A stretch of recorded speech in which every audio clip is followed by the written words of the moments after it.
So let's go over the second part to processing your brass and getting it ready to load for bulk 223 or 556.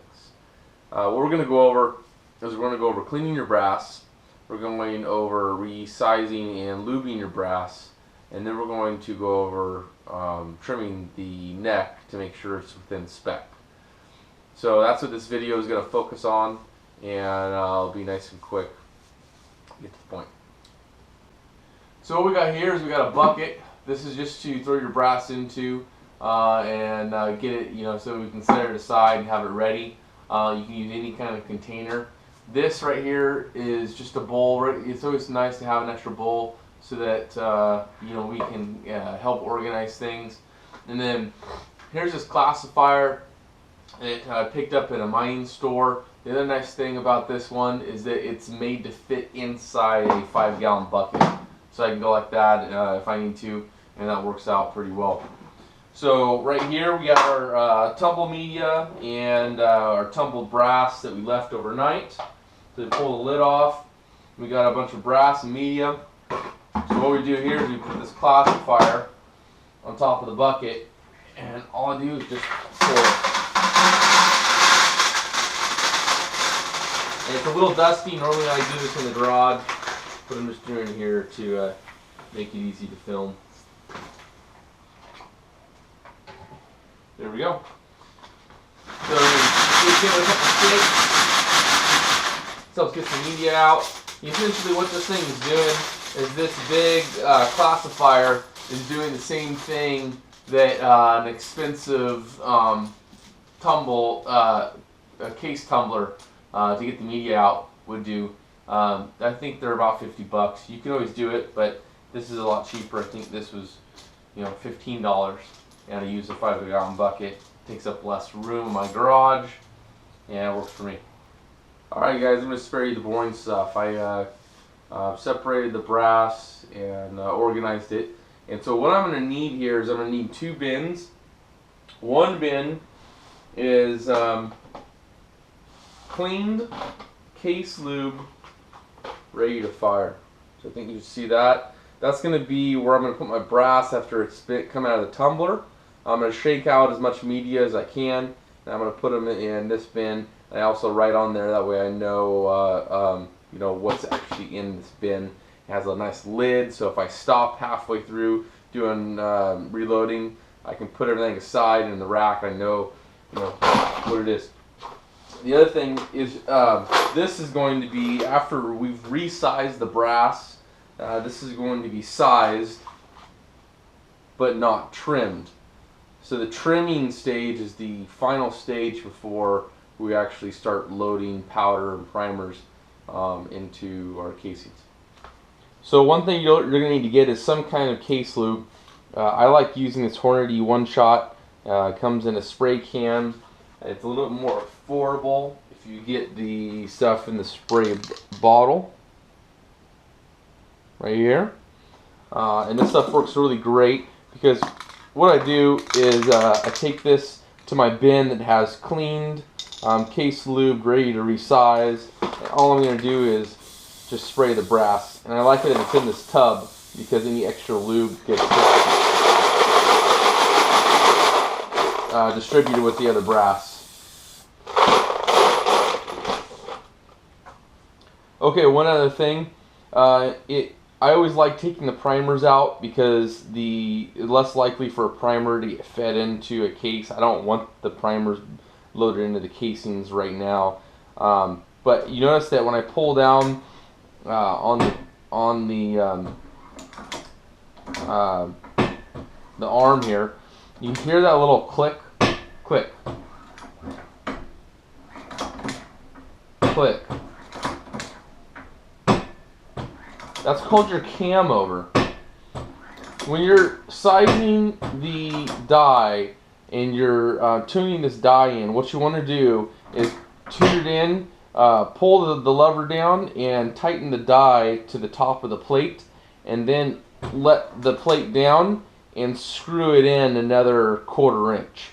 Now you're going to have to play with how much you might need over a 1/4 inch, you might need a little bit under a 1/4 inch, but that's the most important part of this process, because this plate rocks just a tiny bit.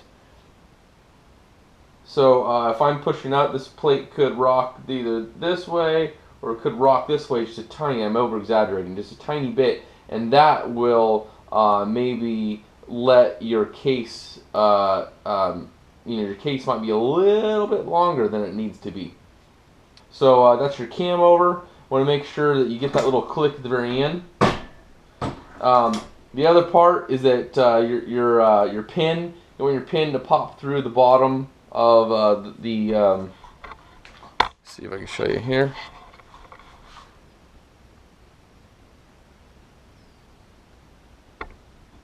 So you see my pin right there. You want your pin to come down just a tiny bit, but you want to make sure that the piece that's going to reshape the neck of your case isn't down all the way. Just read your directions. I think it says like a quarter inch. You want it up a quarter inch. Also, this pin, you want to make sure that you tighten that thing as much as you can. So you have extra pins in case you break them, but you will break these things because if you're going through a lot of brass, that the pin gets loose and you just need to retighten it. Go ahead and put a couple through. Nice and easy on the first one. My primers get popped down to the 5-gallon bucket below. Alright, I think that feels good. Also, you want to, once you get a little bit of case lube in the dye, it lubes things up a little bit, and you can go by feel. If they feel like they're going in real tight, stop and pull it back out. You don't want to get a stuck case. So once we get like this, you get your little rhythm going.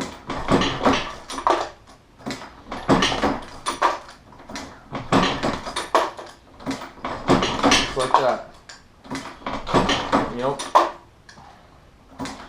Grab a nice tea, cup of ice water, turn the radio on. Relax and go through some brass. Okay, so here's the last part. What you're going to want to have is make sure you get your case gauge, which is right here. We talked about this in the first video of things you'll need. This is really handy. You'll want a 5.56 or 2.23 round that we can kind of take some measurements off and just cross-reference. Caliper is always helpful in here. So if you want to use a caliper and get your measurements by caliper, that's fine as well.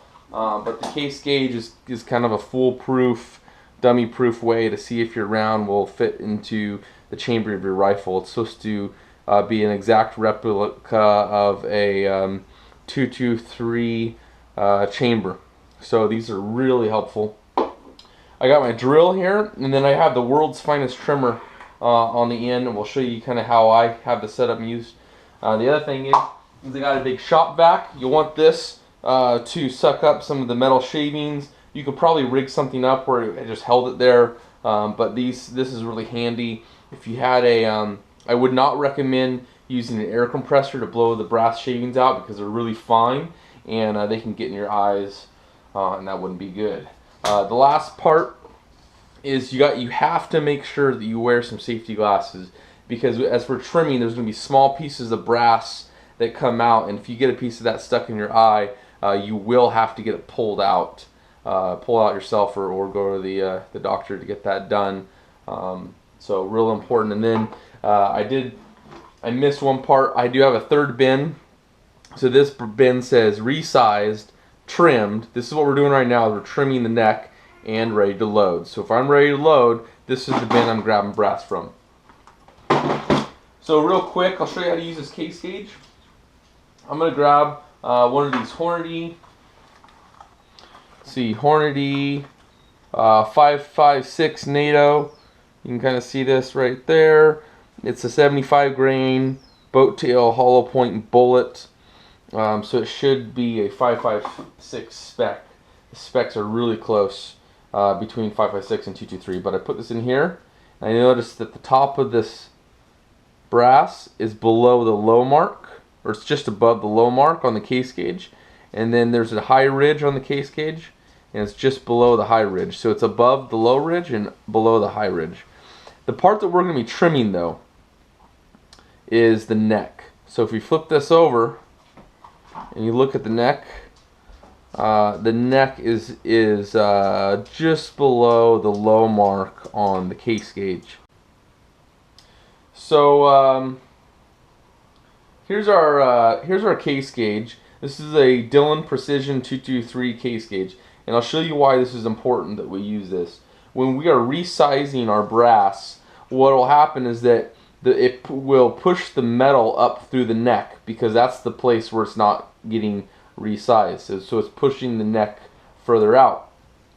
Now, most of the time, you could reload a 223 or 5.56 case with a bullet and powder, and you're not going to run into problems. The things that you could have happen is that if your neck got too long and you chambered your round, the neck could pinch into your bullet, and you could have a pressure spike, and it could even blow up your gun. So that's one part that's really important reason why we trim the neck. But the other important part is that I'm going to throw this in here into this case gauge so you can kind of see how this thing looks. And what I'm doing is I'm pushing on the bottom of the case so it's real snug. If we kind of look at this right here from this angle, you can see that the neck on that case is below the top low line and below the top the high mark and the low mark. It's below. Now that's okay. But if we look at this other case, throw it in here, and these are the ones we just resized. If we look at this one, if you can see that neck is just above the high mark on the case gauge. That will load, and it probably would be just fine to load a bullet and powder and shoot it. But here's the problem, is when we are doing bulk ammo, we want to make sure that the cantilever on the bullet is lining up with each case. So we want to get the case necks as uniform and consistent as possible. That's going to help our reloading process be quick. Alright, so we got our drill here, got our world's finest trimmer. This is where our brass is going to go once we're done. And this right here, what we just did, is the brass we're going to pull from. So let's get to work.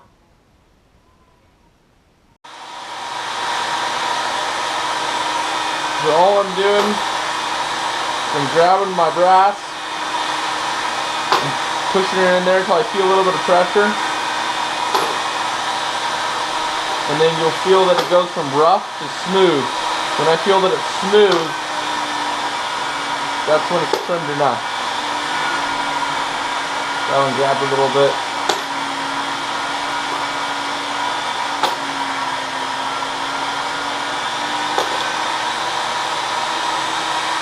So then after I've done that for a while, I'd say, 50 rounds or so, what I'll do is I'll leave it on.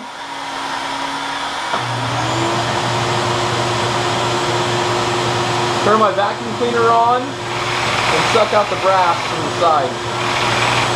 That's it. Okay guys, so here's the tedious part, is I'm going to take all of these and I'm going to trim them, and I'll turn them into these and put them in this bin.